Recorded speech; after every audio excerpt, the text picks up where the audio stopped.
The kit is designed for the quantitative determination of human plasma proteins in serum and plasma.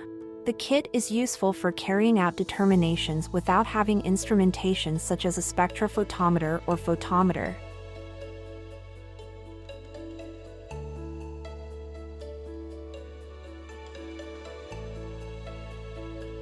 In addition to the IFU, there is a sheet with the conversion table.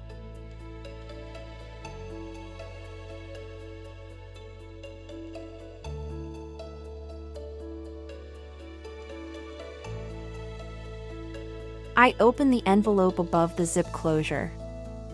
The plate has 12 wells filled with agarose gel containing the specific antiserum. In the center of each well, there is a hole where I will place the sample to be analyzed. In C3 plus C4 plates and in the kappa and lambda chains, only 8 wells are usable, not 12. The wells are numbered from 1 to 12. On the sheet, I write the correspondence between the well numbers and the samples to be analyzed.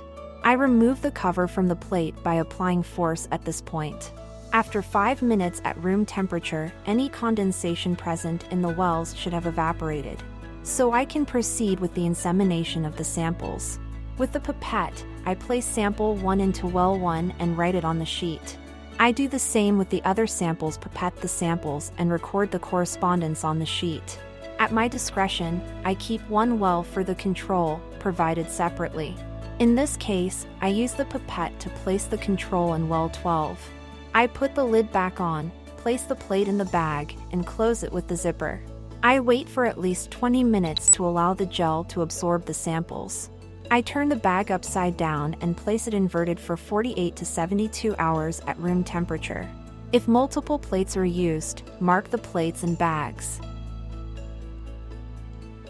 After 48 to 72 hours, the sample has expanded into the gel. I open the bag, remove the plate, and place it upside down on the table. A reaction has occurred between the sample antigen and the gel antibody, forming an opaque ring. I place the lens on the plate and read the diameter of the opaque ring against the light. The size of the ring is proportional to the amount of antigen in the sample. I take the sheet with the conversion table and look for the corresponding diameter to the one read on the plate. Next to it, I find the quantity of the sought analyte. If I haven't used all the wells, I don't discard the plate. I can use the remaining wells later, but I need to store the plate in this way. I place the plate back into the bag, add a moistened paper towel, seal the bag, and put it back in the refrigerator.